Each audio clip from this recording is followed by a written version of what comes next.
Buenos días, jóvenes, buenos días. Vamos a empezar poquitos, pero seguro. Aquí vamos a empezar con Jorge y con Oscar, que son los que se han unido ahorita a las 9:30. Tal vez estén ocupados en alguna otra materia. Vamos a intentar cerrar de buena manera el semestre. Ya hicimos el primer parcial del tercer periodo. Nos queda poco tiempo. Y decía yo que en especial este grupo, a pesar de que no nos conocimos, trabajamos a gusto y creo que hubo un buen avance. Ya ustedes lo van a comprobar el siguiente semestre si les costó más trabajo o menos trabajo. Esa es la parte importante. Y vamos a ver hoy cómo se derivan las funciones trigonométricas inversas. Ya conocimos las gráficas de las funciones trigonométricas directas, seno, coseno, tangente, aunque fue de manera rápida. Sin embargo, ¿cómo se comportan las funciones trigonométricas inversas? Voy a compartir un poquito el GeoGebra para graficar algunas. Bueno, aquí hay alguna, pero vamos a borrarla y vamos a empezar de cero. Vamos a abrir un nuevo y no guardar este.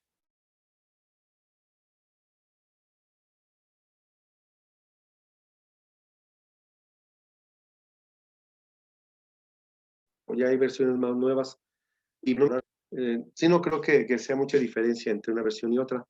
Lo primero que voy a hacer es cambiarle al eje de las X que no sea... ¿qué pasó aquí? Permítame. Se abrió una ventana que no quería sobre el clima.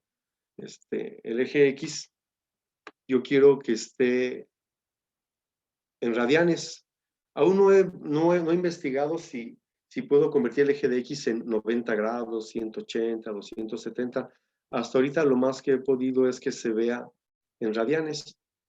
Entonces, si yo grafico, por ejemplo, una función trigonométrica directa, como las del examen ayer, por ejemplo, y es igual a 5 veces el coseno de 3x, por ejemplo. Esta es. También sabemos ya derivarla. 5 veces el coseno de 3x. Su derivada es una constante que es 5 por la derivada del coseno de 3x, que es menos el seno de 3x por 3. Pues me quedaría que y' es igual a menos 5 por 3, 15 veces el seno de 3x. Esa es su derivada. Esa es su derivada. ¿Pero qué es la derivada de una función? Bueno, la derivada de una función ya habíamos dicho que era una fórmula general que me permitía a mí conocer el valor de la pendiente de una recta que fuera tangente a la función en cualquiera de sus puntos. Es decir, conocer la pendiente de esta recta que va como viajando a través de la función, mira,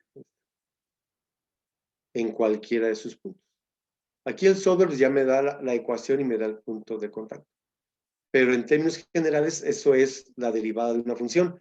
Y la derivada de una función, pues es otra función. Por ejemplo, podemos decirle que nos derive, que nos calcule la derivada de esa función, es decir, la derivada de f. Y ahí está en verde, miren. Vamos a alejarnos un poquito para verla. Dije alejar, no acercar.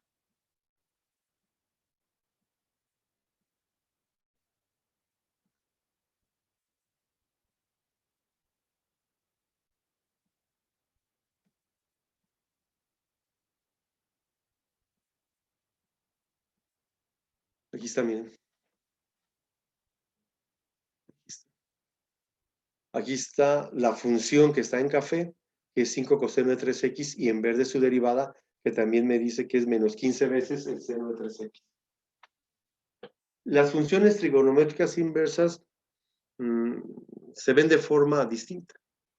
Por ejemplo, vamos a abrir uno nuevo.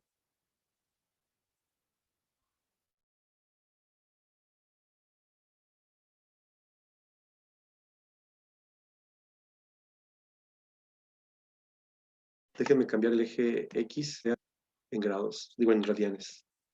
Aquí lo cambiamos, el eje X, distancia que sea en pi sobre 2, cada 90 grados. Y ya está, ya lo cambiamos. Muy bien. Yo voy a grabar entonces, nomás. Voy a derivar una función. Las funciones trigonométricas inversas comienzan con la abreviatura arco. Por ejemplo, la derivada del arco seno de U, la fórmula dice que es la derivada de U, es decir, la derivada del ángulo entre la raíz cuadrada de 1 menos el cuadrado del ángulo. Eso dice la fórmula. ¿Cómo se comportan, por ejemplo, que yo tuviera que graficar y igual al arco, aquí aparece mi arco seno, por ejemplo, de 7x? Aquí está, miren, ahí está. Ahí está su derivada. Perdón, ahí está la gráfica de la función. Su derivada es esta. Vamos a ver si se ve acá. Alejar, porque no se alcanza a ver. Acá está arriba, miren, en azul. Aquí está arriba en azul. Y me dice que es 7 entre la raíz cuadrada de 49x cuadrada más 1. Entonces, aquí se puede visualizar bien. Se comportan de forma diferente, pero también tienen su gráfica. Y partimos también de lo que hemos dicho, que una función no es otra cosa que un modelo matemático que intenta describir el comportamiento de un fenómeno. Las trigonométricas directas e inversas se utilizan mucho en la propagación de ondas, por ahí en física, en matemáticas. Ahí es donde están presentes esas funciones trigonométricas directas e inversas. El proceso de derivarlas, ya están todos, ya pude verlos, ya están todos. Qué bueno que llegaron. El proceso de derivar este tipo de funciones no es muy complejo porque ya puedo interpretar, fíjense, ya sé que tengo que derivar el ángulo y elevar al cuadrado el ángulo, nada más. Así que todo se reduce en qué tan complejo esté el ángulo de la función. Siempre la recomendación ha sido que se las aprendan porque les conviene, por todos lados les conviene. Aunque no se dediquen a esto en el futuro, pero si alguien de ustedes desea estudiar, no sé, economía, por ejemplo, más allá de administración de empresas o de contabilidad, alguien quisiera estudiar economía, no, pues imagínense, hay libros especiales de cálculo con respecto a la economía, ¿no? Pero si vuelven a tener un curso en la universidad o mismo quinto semestre, saberse las fórmulas es genial porque ya sabes qué hacer, ya sabes qué hacer. Sí funciona el método de obligarlos a aprendérselas, porque a mí jamás se me olvidaron, ¿no? A ver, Octavio, ¿cuál es la derivada del arco seno de un ángulo? La derivada del arco, no te dije que repitieras, quiero que me digas cuál es su derivada. No es como en la primaria, a ver, fulanito, 5 por 4, y contesta el niño, 5 por 4, ¿no? Y te obligan a aprendérselas. Entonces, es muy bueno aprendérselas, sobre todo aquí cuando llegas aquí es muy simple, porque la derivada del arco coseno es la misma, nada más con signo negativo.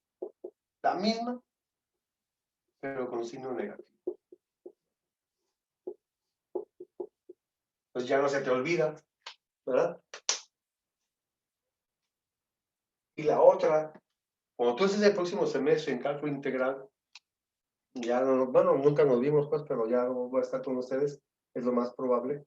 No hay certezas, pero es lo más probable. Cuando tengas una integral de esta forma, pues sí es cierto, la respuesta está en arco seno o en arco. Tienes ventajas, pues, tienes ventajas. Por eso la invitación siempre a que las aprendan o a que tengan un formulario donde las puedan tener a la mano pero sobre todo interpretarlas. Decíamos ahorita, f de x es igual al arco seno de 7x, por ejemplo. Dices, bueno, dice la fórmula que tengo que derivar la u, y la u es 7x, y la derivada de 7x es 7, entre la raíz cuadrada de 1 menos el cuadrado de u, es decir, el cuadrado de 7x. Por lo tanto, su derivada va a ser igual a 7 entre la raíz cuadrada de 1 menos 49x cuadrado.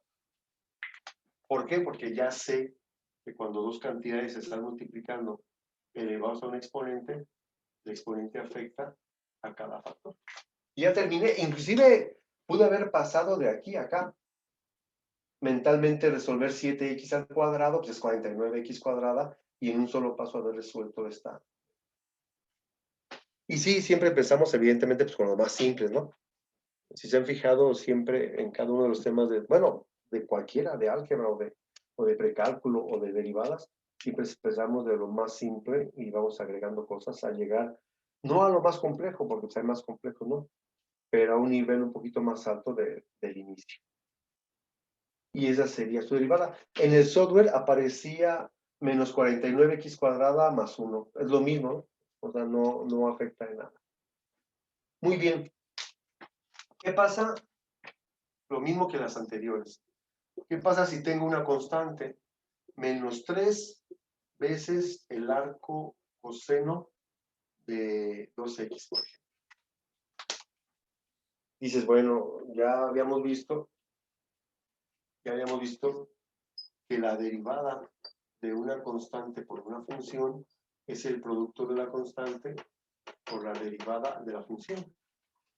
Por lo tanto, aquí me quedaría menos 3 por la derivada del arco coseno de 2x. Y la derivada del arco coseno de 2x es la misma, solamente con signo negativo, menos la derivada de 2x entre la raíz cuadrada de 1 menos 2x al cuadrado. Por lo tanto, y' va a ser igual, menos por menos me queda más, 6 entre la raíz cuadrada de 1 menos 4x.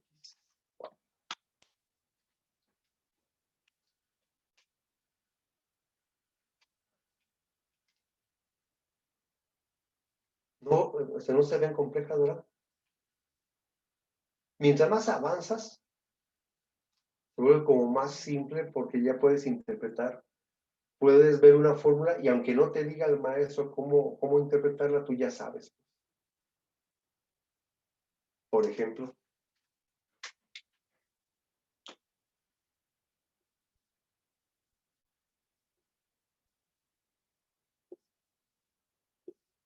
la derivada del arco tangente de U.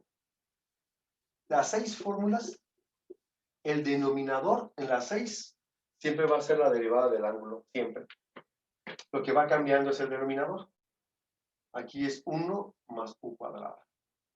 Por lo tanto, ya sé entonces que la derivada del arco cotangente de U es la misma, pero con signo negativo.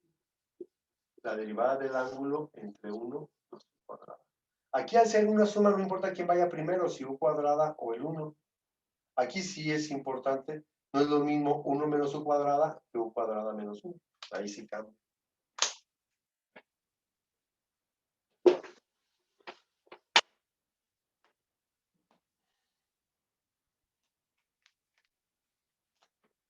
Entonces, igual que las trigonométricas directas, puede estar solita, puede estar multiplicado por una constante, puede ser una suma de funciones. Que yo tuviera, vamos a derivar x cuadrada menos el arco cotangente de 3x. Entonces es una resta. La derivada de una resta de funciones es igual a la derivada de cada una de ellas. Por lo tanto, tengo que derivar a la x cuadrada y tengo que derivar el arco cotangente de 3x, que dice que es menos la derivada de 3x entre 1 más el cuadrado de 3x. Por lo tanto, y' va a ser igual a 2x menos 3 entre 1 más 9x. Ahí está. Estaría su derivada.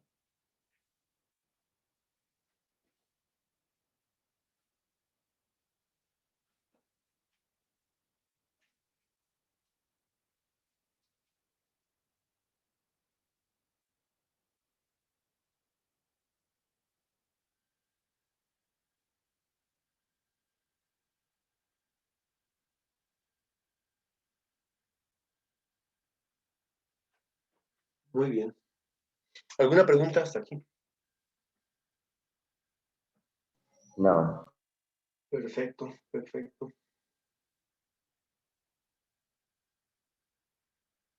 ¿Qué pasaría si yo tuviera f de x es igual, bueno, 5x cuadrada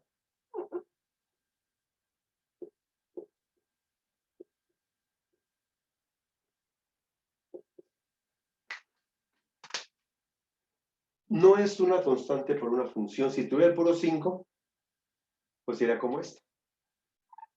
Pues tiene 5x cuadrada. No tiene un operador aritmético entre las dos funciones. Aquí tengo una función algebraica y aquí tengo una trigonométrica inversa. No hay ningún operador aritmético. Cuando no hay ningún operador aritmético escrito, sobreentendemos que el operador es multiplicación.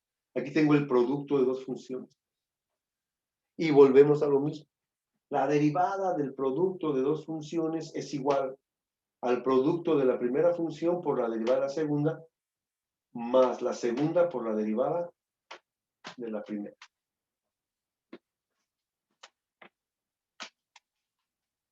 Me quedaría entonces f' de x va a ser igual a la primera, que es 5x cuadrada,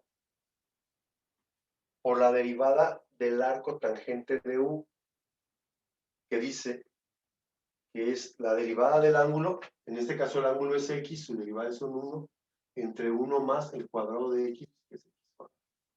Ahí está. Positivo. La que es negativa es la cotangente, que ya vimos acá. Más la segunda función, que es el arco tangente de x, por la derivada de 5x cuadrada, que es 10x. Y ya terminé. F' de x va a ser igual a 5x cuadrada entre 1 más x cuadrada más 10x por el arco.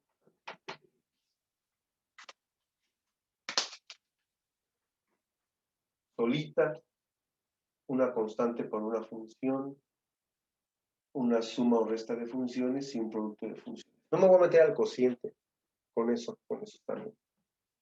Nada más que se fijan, todos los ángulos fueron enteros. Por eso es que terminamos muy rápido. Se entretienen un poco más cuando el ángulo no es un entero.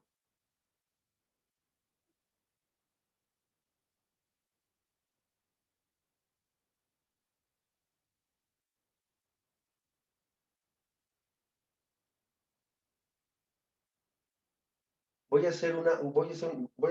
a robarles unos 20 minutos de la clase, pero antes de eso, voy a explicar uno donde el ángulo no sea un entero. Y en la clase del viernes, mañana no tenemos clase hasta el viernes, en la clase del viernes vamos a cerrar el tema con las dos últimas fórmulas que me falta, la derivada del arco secante y del arco cosecante. Que es lo mismo que aquí, o sea, no es muy diferente. ¿Qué pasa cuando el ángulo no es un entero? Por ejemplo,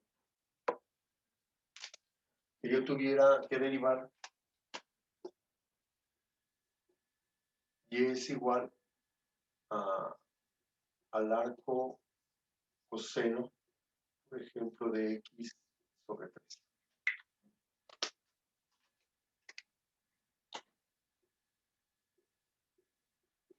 No me lo van a creer. Yo sé que ustedes sí, porque yo les tengo fe.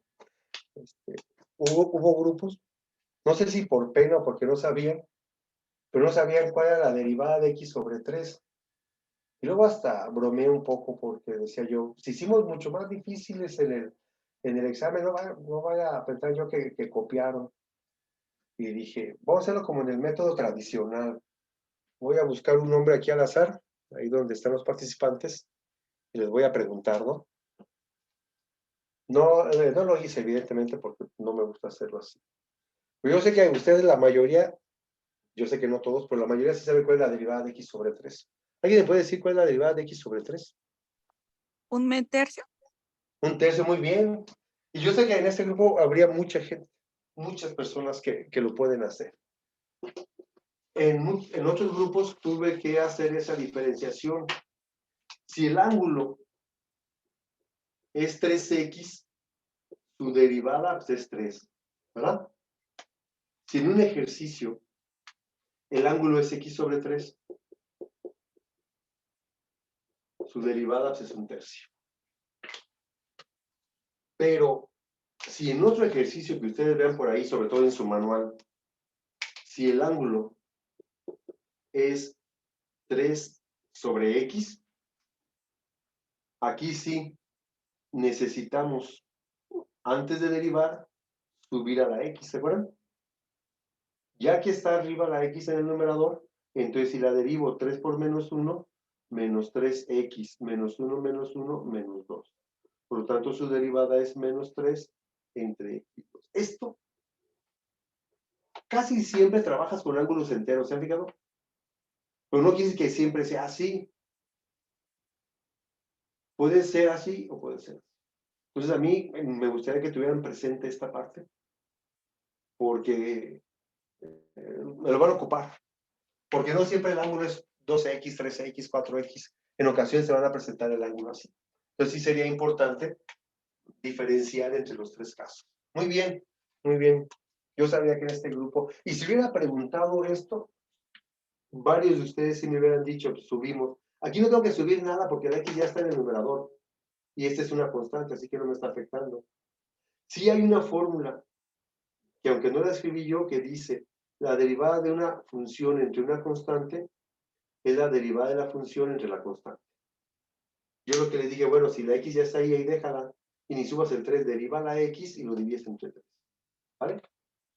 Para terminar, para robarles estos minutillos, dice, la derivada del coseno de x sobre 3 es menos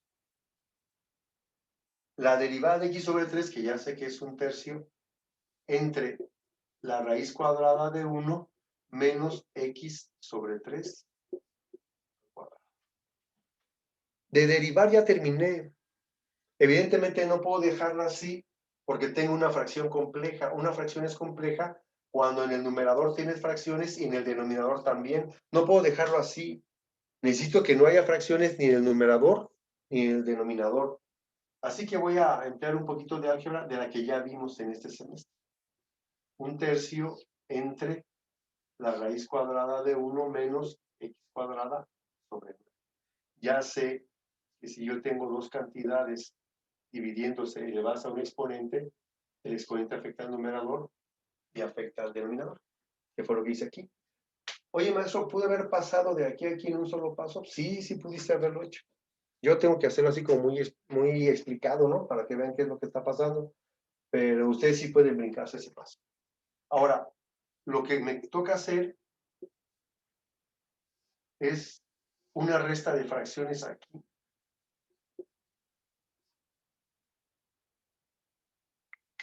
Y alguien puede decir, y con toda razón, ¿sabes qué, maestro? Pero no sabemos hacer operaciones con fracciones algebraicas. Y efectivamente, ni los enseñaron en álgebra y ni yo los he enseñado.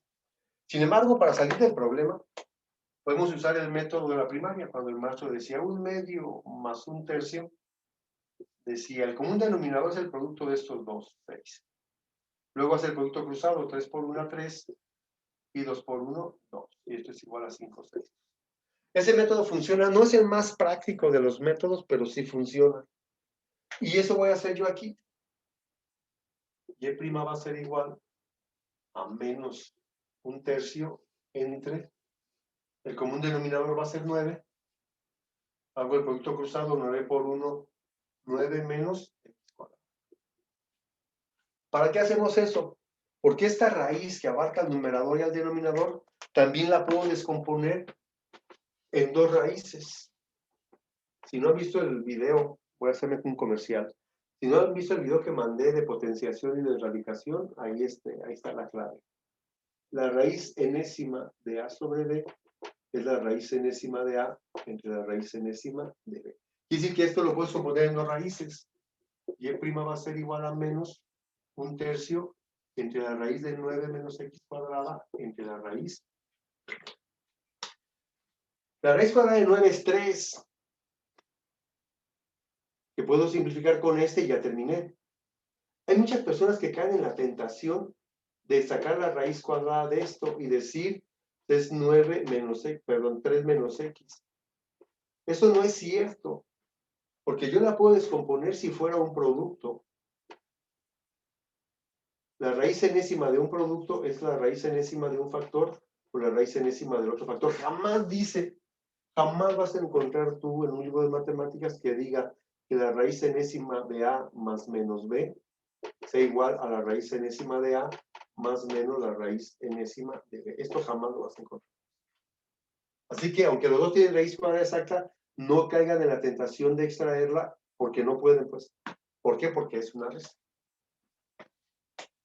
Por lo tanto, y' va a ser igual a menos 1/3 entre la raíz cuadrada de 9 menos x cuadrada sobre 3.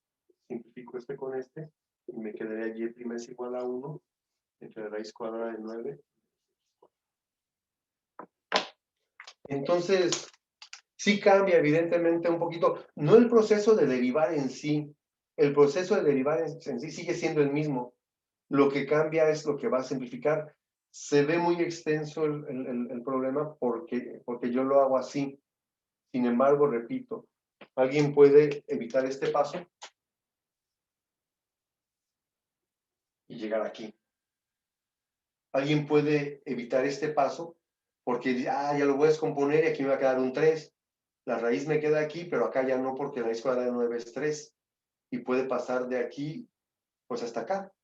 Simplificar. Entonces, yo lo hago así detallado porque necesito que vean qué es lo que pasa en cada proceso. Entonces, lo único diferente que falta de explicar el viernes es cuando sea 3 sobre x, que va a ser algo similar a esto. Es más simple en arco tangente y en arco cotangente porque no hay raíz cuadrada. Pero en arco seno, arco coseno y las dos que nos faltan de arco secante y arco de cosecante, sí hay raíces ahí. Pero el proceso es el mismo que vamos a hacer aquí. ¿Vale? Sí. Muy bien, muy bien. Yo quería preguntar algo, a ver.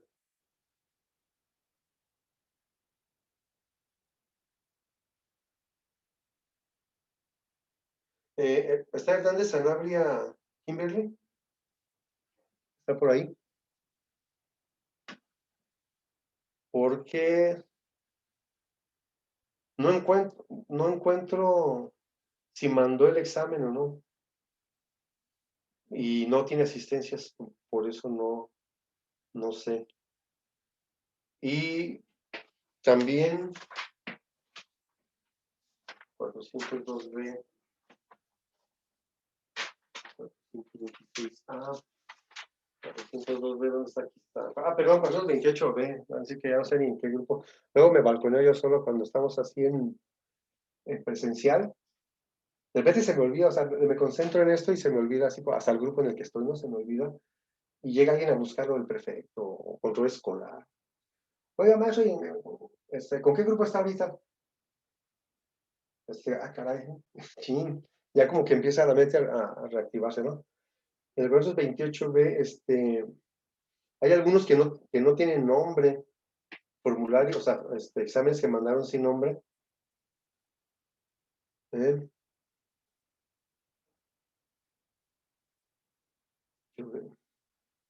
Y a todos de lo que tenían, de lo que la máquina les mandó, les agregamos el acierto del ejercicio que Oscar nos hizo favor de aclarar, que por ahí lo había escrito mal el resultado. Entonces, si alguien, por ejemplo, ¿de cómo les recomiendo, hombre? Más que no soy así yo muy... No me gusta bronquearme con la gente, ni mucho menos, ¿no? O sea, así como con ganas de quitarles 1 punto, 2 puntos, a las personas se escriben primero su nombre en el examen, ¿no? Como que ya, o sea, después de 5 exámenes, volverle a poner primero el nombre se me hace como difícil. Se lo dejo a otros maestros que les anulen el examen por unas cosas así, ¿no? Yo no me quiero broncar con ustedes y ni con ningún grupo, ¿no? Un grupo ayer, gente que mandó el examen 20 minutos después o media después, y le digo, no, ya se cerró. Hombre, se pusieron bien bravísimos, ¿no? Digo, no es cierto, es broma, mándenlo cuando les dé su gana. Algún día van a perder algo importante. Algún día una empresa u otro maestro sí se los va a regresar, definitivamente, ¿no? No, yo no me bronqueo en esa parte, que se encargue la vida de cobrarle esa parte. Pero si, por ejemplo, si alguien recibió, por ejemplo, Velázquez Vargas, que en su examen recibió 3 de 5, yo registré 4 de 5 por el acierto ese que pusimos de más, ¿sale? Nada más tenía duda con ella, creo.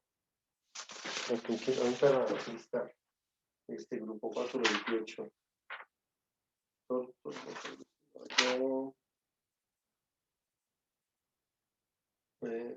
Ochoa. Por ejemplo, Ochoa, Lucatero Salvador, Esquivel Morales Daira. No veo, a menos que esté ciego, pues, no veo sus hojas en el grupo con los procesos. Sánchez Sanabria, María Guadalupe, a menos que se haya repetido. Luego hay gente que manda 2 o 3 exámenes y luego me pierdo. Arroyo Suárez. Yo sí envié los procedimientos del examen al grupo. ¿Quién es? A ver, perdón, déjame ver quién es. ¿Vuelves a hablar para saber? ¿Esquivel Morelos? Ajá. Sí, no, sí está. 4 de 5. Sí está aquí. De lo que pasa es que la máquina te entrega estos resultados con sus calificaciones que ustedes ya vieron.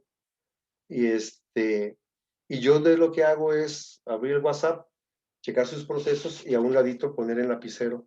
Entonces hay gente que no tengo en lapicero porque o no mandaron el proceso al grupo o no lo vi. También de repente se te pasa entre entre tantas fotos que va uno viendo, de repente sí puede pasar. No digo que tengan la culpa ustedes, a mí también me puede pasar. Entonces hay personas que tengo registrado que sí enviaron el examen, pero no enviaron la foto con los procesos. Entonces, pero tampoco hay tanto problema porque las hojas con los procesos ahí están en el grupo. Ni modo, si las borran ahorita, de todos modos ya se quedaron en mi computadora todas esas hojas, ¿no? Entonces, para todos ha sido difícil. Eso de evaluar en línea, yo sigo pensando que es lo más complejo que puede haber. Yo si algo pudiera quitar de las clases en línea sería la evaluación, porque es muy difícil evaluar en línea. Muy bien, vamos a dejarlo ahí.